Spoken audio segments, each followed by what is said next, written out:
بسم اللہ الرحمن الرحیم نحمدہ و نصلی علی رسول الکریم۔ تراجم قرآن کے حوالے سے ایک عرصے سے یہ مہم چلائی جاتی ہے اہل بدعت رضاخانیوں کی طرف سے، اور کہا جاتا ہے کہ قرآن مجید کے تمام ترجمے جو سابقہ اکابرین اہل سنت والجماعت نے لکھے ہیں سارے گستاخانہ ہیں، اور اگر کسی نے صحیح ترجمہ قرآن کا کیا ہے تو وہ احمد رضا خان فاضل بریلوی نے کیا ہے۔ اس حوالے سے چند باتیں آپ حضرات کی خدمت میں آج عرض کرنی ہے اور آپ کو بتانا ہے کہ احمد رضا خان کی ترجمے کو صحیح کہہ کر ساری امت کو گستاخ کہنے کا یہ جو رسم اور رواج شروع کیا گیا ہے یہ کس حد تک گھنونا ہے اور اس کے کتنے نقصانات ہیں، آج انشاءاللہ آپ کو اس حوالے سے چند باتیں بتاؤں گا۔ آپ حضرات اس پر ذرا توجہ کے ساتھ انشاءاللہ حوالہ جات بھی سنیں گے تو آپ کو اس سے بہت کچھ سمجھ میں آ جائے گا۔ ابھی چند دن پہلے ایک مسئلہ اٹھا تھا، کچھ عرصہ پہلے کی بات ہے، آپ حضرات کے علم میں ہوگا کہ بریلی مسلک کے اشرف آصف جلالی نے حضرت سیدہ فاطمہ رضی اللہ تعالیٰ عنہ کے حوالے سے کچھ جملے کہے تھے جس پر بریلیوں نے گرفت کرتے ہوئے کہا کہ انہوں نے سیدہ فاطمہ رضی اللہ تعالیٰ عنہ کی توہین کر دی ہے۔ تو یہ اشرف جلالی وہ شخص ہے جو کوئی موقع ہاتھ سے نہیں جانے دیتا جس میں یہ اکابرین علماء اہل سنت والجماعت علماء دیوبند کو کافر نہ کہے، ان کو برا بھلا نہ کہے، کوئی تقریر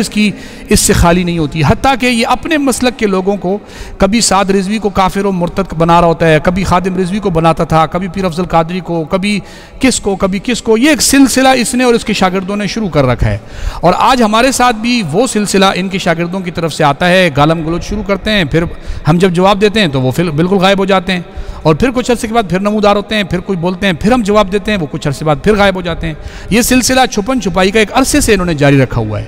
ابھی ان کی ایک تازہ ویڈیو اشرف جلالی کی دیکھنے میں آئی جس میں یہ عرس مقدس کے نام سے کوئی پروگرام کر رہے ہیں اور اس میں بتا رہے ہیں کہ جناب تم نے میرے اوپر یہ الزام لگایا ہے کہ میں نے سیدہ فاطمہ کے حوالے سے جو جملہ کہا وہ ناپسندیدہ ہے۔ اس کے دفاع کرتے ہوئے یہ کہتے ہیں کہ جناب احمد رضا خان نے انبیاء کرام علیہم الصلوۃ والتسلیمات کو لکھا ان کے بارے میں کہ وہ خطائیں کرتے تھے، تو ان کو خطاکار لکھا، خطائیں لکھا، تو وہ توہین اگر نہیں ہے تو میں نے اگر سیدہ فاطمہ رضی اللہ تعالیٰ عنہ کو توہین خطاکار کہا تو میں کیسے گستاخ ہوں؟ یہ اس پر جو ہے جواباً احمد رضا کی عبارتوں کو پیش کر رہا ہے۔ میں اس حوالے سے چند باتیں بتاؤں۔ یہ چلتے چلتے آگے کہتا ہے کہ جناب دیکھو احمد رضا خان نے قرآن مجید کے گستاخی والے ترجمے ہو رہے تھے، توہین والے ترجمے ہو رہے تھے، جس میں اس کا لفظ ہے باقاعدہ کہ یہ کہتا ہے کہ جناب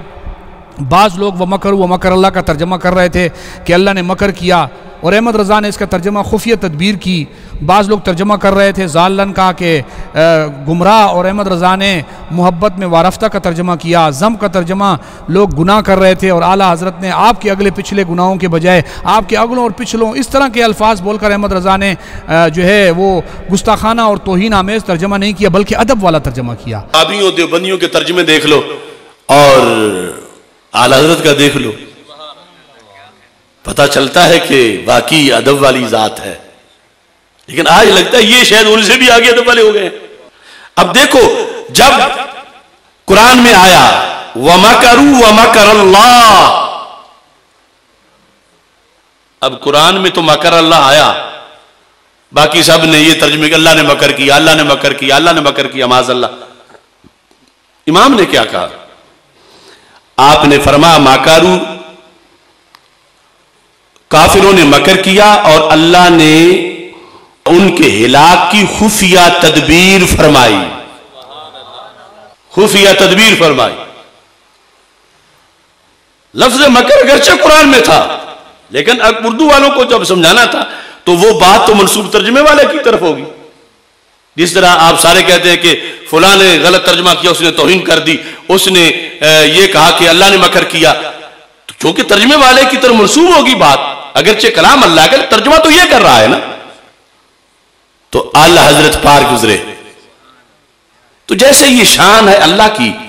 یہاں اعلیٰ حضرت پار گزرے تو نبیوں کی شانوں کا ترجمہ کرتے ہوئے بھی اعلیٰ حضرت پار گزر گئے۔ تو میں پہلے تو آپ حضرات کے سامنے یہ بتا دوں کہ یہ بریلویت کا ایک بہت بڑا دھوکہ فراڈ ہے کہ یہ احمد رضا کو بچانے کے لیے پوری امت مسلمہ کو داؤ پہ لگانے کے لیے تیار ہو جاتے ہیں۔ احمد رضا کو یہ بچاتے ہیں، یہ کہتے ہیں ساری امت کافر و مرتد ہو جائے، سارے اولیاء کرام اور بزرگان دین کی شان میں توہین ہو جائے تو کوئی مسئلہ نہیں ہے، ان کی ذات پر، احمد رضا کی ذات پر حرف نہیں آنا چاہیے، باقی سب جہاں جاتے ہیں چلے جائیں۔ وہ آج مثال آپ کو انشاءاللہ میں حوالہ جات کی صورت میں دوں گا۔ اس نے وَمَكَرُوا وَمَكَرَ اللَّهُ کے جس ترجمے کو گستاخانہ کہا،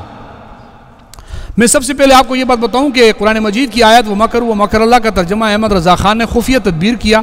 تو جو دوسرے لوگوں کے ترجمے ہیں انہوں نے تراجم قرآن کا تقابلی جائزہ لکھا ہے، یہ میرے پاس موجود ہے، نور العرفان کتاب ہے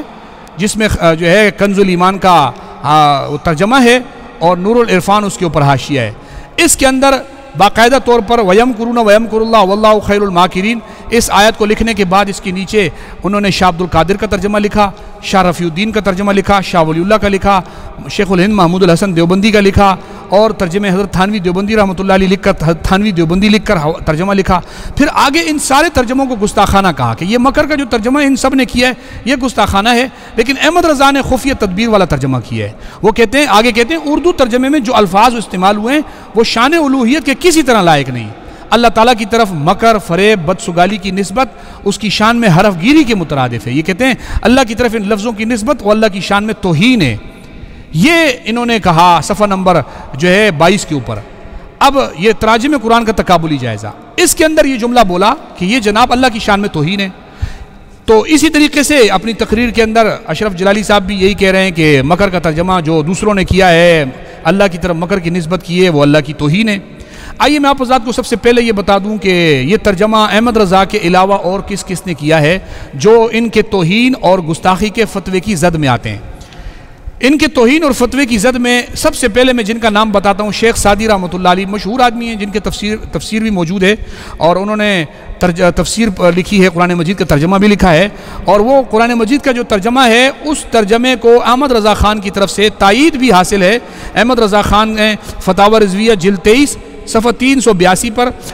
جو ہے شیخ سعدی کے ترجمے کی تائید کی اور کہا کہ یہ صحیح ترجمہ ہے۔ اسی طریقے سے انوار کنز الایمان صفحہ 64 65 اور صفحہ 55 پر کہا گیا شیخ سعدی کے ترجمے کو یہ ٹھیک ہے۔ المیزان احمد رضا نمبر صفحہ 245 کے اوپر شیخ سعدی کے ترجمے کی تائید کی گئی۔ فتاوی رضویہ قدیم جلد 10 صفحہ 127 پر احمد رضا خان کا فتویٰ موجود ہے جس میں وہ کہتا ہے کہ شیخ سعدی کے ترجمے کے سوا آج تک اردو فارسی کے جتنے ترجمے چھپے ہیں کوئی صحیح نہیں ہے، یعنی صرف شیخ سعدی کا ترجمہ ٹھیک ہے۔ یہ بریلوی کہتے ہیں، احمد رضا کہتا ہے، اشرف جلالی صاحب احمد رضا کہہ رہا ہے کہ صرف شیخ سعدی کا ترجمہ اردو فارسی میں ٹھیک ہے، باقی سب غلط ہیں۔ وہی شیخ سعدی کیا ترجمہ کرتے ہیں؟ آئیے ان کی آپ اٹھائیں یہ کتاب ترجمہ شیخ سعدی رحمۃ اللہ علیہ، صفحہ نمبر 245 پہ فَلَا يَأْمَنُ مَكْرَ اللَّهِ سورہ اعراف کی آیت نمبر 99، اس کا ترجمے میں وہ مکر خدائے اللہ کی طرف مکر کی نسبت کر رہے ہیں۔ صفحہ نمبر 571 پر النمل آیت نمبر 50 وَمَكَرُوا مَكْرًا وَمَكَرْنَا مَكْرًا اس کے ترجمے میں وہ کہہ رہے ہیں وہ مکر کردن اینہا وہ مکر کردیم، اللہ کی طرف مکر کی نسبت کی جا رہی ہے شیخ سعدی کے ترجمے کے اندر، اور یہ واضح طور پر موجود ہے۔ یہ آپ حضرات نے دیکھ لیا کہ مکر کا ترجمہ شیخ سعدی رحمۃ اللہ علیہ نے اللہ کی طرف مکر کی نسبت کی ہے،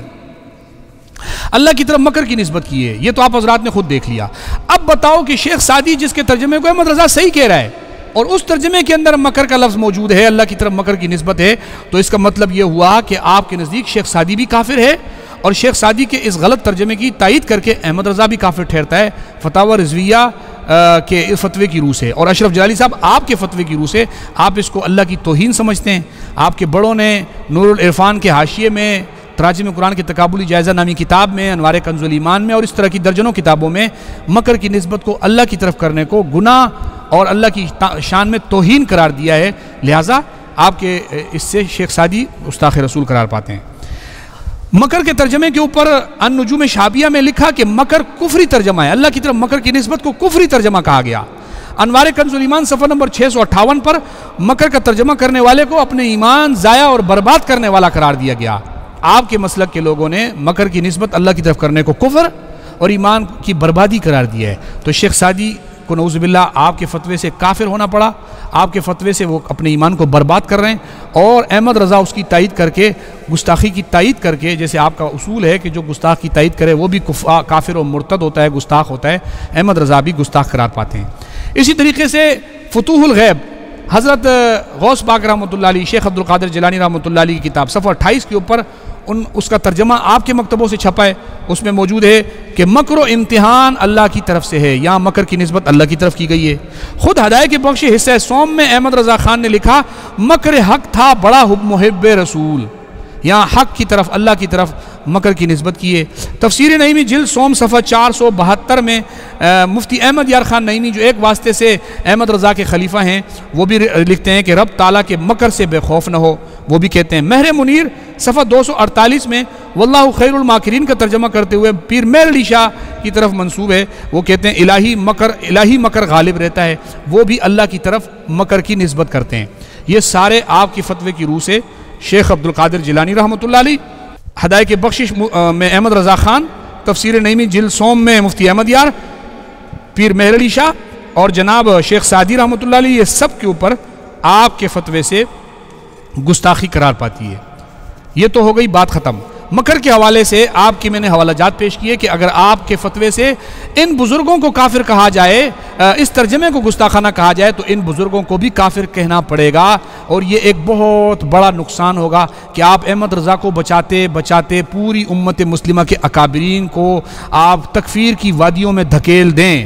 اور یہ سندھی زبان کی سندھیوں کا ایک بریلی مولوی ہے ادریس ڈائری، اس کی تفسیر ہے احسن البیان جلد 3 صفحہ 145 کے اوپر، وہ لکھتے ہیں۔ اب میں آ کر یہاں آپ کو یہ بتانا چاہتا ہوں کہ ہمارے تراجم قرآن میں جو مکر کا لفظ استعمال ہوا ہے اللہ رب العزت کی طرف، یاد رکھو عربی کے اندر وَمَكَرُوا مَكْرًا وَمَكَرْنَا مَكْرًا، وہاں پہ اللہ کی طرف مکر کی نسبت ہے۔ قرآن میں واللہ خیر الماکرین مکر کی نسبت ہے۔ یہ اور بات ہے کہ آپ اپنی زبان میں اس مکر کو کسی معنی میں لے جاؤ، لیکن عربی زبان کا جو لفظ مکر ہے وہ اپنے معنی کے اندر اللہ کے لیے اس کی نسبت موجود ہے، یہ آپ کو ماننا پڑے گا۔ اس کا آپ ترجمہ کرتے ہیں نا، احمد رضا کہتے ہیں جی ہم نے خفیہ تدبیر اس کا ترجمہ کیا ہے، تو کیا خفیہ تدبیر کرنے سے احمد رضا بچ جاتا ہے؟ تراجم قرآن کا تقابلی جائزہ صفحہ 22 میں جو میں نے آپ کو حوالے پڑھ کے سنائے ہیں، ان حوالوں کے اندر کیا لکھا ہے کہ وہ لکھتے ہیں کہ شاہ عبد القادر کے ترجمے سے مکر کا ترجمہ نقل کرتے ہیں، شاہ رفیع الدین سے نقل کرتے ہیں، شاہ ولی اللہ سے نقل کرتے ہیں، شیخ الہند سے نقل کرتے ہیں،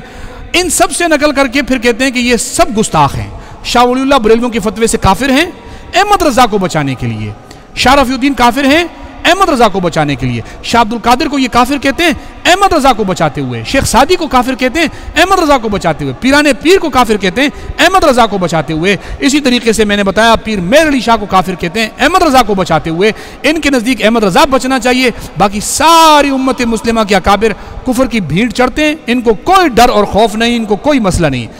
لیکن میں نے بتایا کہ احمد رضا خان نے ہدایت کے بخشش میں اللہ کی طرف مکر کی نسبت کر کے اور شیخ سعدی کے ترجمے کی حمایت کر کے اور شاہ عبد القادر کے ترجمے کی حمایت کر کے، کیونکہ شاہ عبد القادر کا ترجمہ اس کے حوالے سے شاہ عبد القادر کے ترجمے کی حمایت احمد رضا خان اپنی فتاوی رضویہ کا ایک فتویٰ ہے 1300 اس کی 26ویں جلد میں 1338 احمد رضا مرنے سے 2 سال پہلے کہہ رہا ہے کہ جناب شاہ عبد القادر کے ترجمے کو پیش نظر رکھو۔ اس سے پتہ چلا کہ شاہ عبد القادر کا ترجمہ احمد رضا مرنے سے 2 سال پہلے اس کو صحیح قرار دے رہے ہیں، اور اس میں بھی مکر کا یہی ترجمہ ہے۔ گویا بریلوی احمد رضا کو بچانے کے لیے پوری امت مسلمہ کے اکابرین کو کفر کی بھیڑ چڑھانا چاہتے تھے، لیکن نعوذ باللہ ان کے ہاتھ سے ان بزرگوں کو کافر کہہ کر ان کا دامن بھی چھوٹ گیا، اور احمد رضا کے اوپر بھی تکفیر لوٹ کر آ گئی۔ کیوں کہ وہ شاہ عبد القادر کے ترجمے کی حمایت کر رہا ہے، اس میں مکر کا ترجمہ موجود ہے جو بریلوی جس کو کفر قرار دیتے ہیں، وہ شیخ سعدی کے ترجمے کی حمایت کرتا ہے، بریلوی اس کو کفر قرار دیتے ہیں، شیخ سعدی کی حمایت کر کے وہ گویا اس کفر میں بھی گیا۔ ہدایت کی بخشش حصہ سوم میں احمد رضا مکر کی نسبت اللہ کی طرف کر کے اپنے بریلویوں کے فتووں سے کفر کی بھیڑ چڑھ گئے، نہ خدا ہی ملا، نہ وصال صنم، نہ ادھر کے رہے نہ ادھر کے رہے، احمد رضا بھی ہاتھ سے گیا، اکابرین اہل سنت بھی ہاتھ سے گئے۔ اب میں آپ کو بتاتا ہوں یہ جو ہماری کتابوں کے اندر مکر کا ترجمہ کیا گیا اور مکر کی نسبت اللہ تعالیٰ کی طرف کی گئی ہے، وہ کس معنوں میں کی گئی ہے، اس کو سمجھانے کے لیے بریلویوں کا ادریس ڈہری، وہ اس سے کسی نے سوال پوچھا کہ جناب اب آیت میں، وہ سندھی زبان میں اس کا ترجمہ کر رہا ہوں کہ آیت میں مکر کی نسبت اللہ کی طرف ہوئی ہے، تو وہ اس کا جواب دیتے ہوئے کہتا ہے کہ مکر کا لفظ اردو اور سندھی بھر میں استعمال ہوا ہے، مگر یہ اصل میں عربی زبان کا لفظ ہے، اور اپنی اصل زبان میں اس کا معنی ہے تدبیر کرنا، کسی کی چھپی ہوئی سازش کو خفیہ طور پر ناکام بنانا، خاص کر جب اس کی نسبت اللہ کی ذات مقدسہ کی طرف کی گئی ہو جو ہر عیب نقص اور نازیبہ فعل سے پاک ہے۔ تو یہاں پر دھوکہ فریب کے معنی سوچنا سراسر نادانی اور نالائکی ہے۔ یہ کہنا چاہ رہا ہے کہ اللہ کی طرف مکر کے لفظ کی نسبت ہوتی ہے لیکن اس کا معنی دھوکہ اور فراڈ نہیں ہوتا، تو اس کا مطلب ہے کہ یہ بھی مان رہا ہے لیکن اس کا معنی دوسرا کر رہا ہے، اسی معنوں میں یہ ہماری کتاب میں بھی موجود ہے۔ یہ ایک مسئلہ ہو گیا۔ دوسری بات، بریلویوں نے مولانا تھانوی کو بھی گستاخانہ تراجم میں ان کا بھی تذکرہ کیا ہے۔ حالانکہ مولانا تھانوی نے ترجمہ کیا ہے وَيَمْكُرُونَ وَيَمْكُرُ اللَّهُ، سورہ انفال کی آیت نمبر 30 کا ترجمہ جو یہاں لکھا ہوا ہے وہ کیا ہے، اور وہ اپنی تدبیر کر رہے تھے اور اللہ میاں اپنی تدبیر کر رہے تھے، اور سب سے زیادہ مستحکم تدبیر کرنے والا اللہ ہے۔ یہ حضرت تھانوی رحمۃ اللہ علیہ کی طرف جو ہے وہ منسوب کر کے انہوں نے ترجمہ نقل کی ہے۔ اب اس کو بھی گستاخانہ لسٹ میں ڈالا ہے، یعنی تدبیر کا معنی بھی گستاخانہ لسٹ میں ڈال کر احمد رضا پر کفر کا چوتھا فتویٰ لگتا ہے، کیونکہ احمد رضا نے بھی مکر کا ترجمہ خفیہ تدبیر کیا ہے۔ گویا تدبیر کرنا مکر کا معنی یہ گستاخی ہے، تو کیا خفیہ تدبیر کرنا یہ گستاخی نہیں ٹھہرے گا بریلویوں کے فتووں سے؟ لہٰذا بریلوی اس فتوے سے چوتھا فتویٰ احمد رضا پر لگایا۔ اکابرین ہاتھوں سے کیا جاتے، ان کے ہاتھوں سے احمد رضا بھی گیا، اکابر بھی گئے، نہ خدا ہی ملا نہ وصال صنم، نہ ادھر کے رہے نہ ادھر کے رہے۔ یہ تو میں نے آپ حضرات کے سامنے مکر کے حوالے سے باتیں بتائی ہیں کہ مکر جو ہے اس کا کیا ترجمہ بنتا ہے، اور اس حوالے سے بریلیوں نے اپنی کتابوں میں کیا لکھا ہے۔ یا باطل کشک مفتی نجیب اللہ عمر، داعین دین حق مفتی نجیب اللہ عمر، یا باطل کشک مفتی نجیب اللہ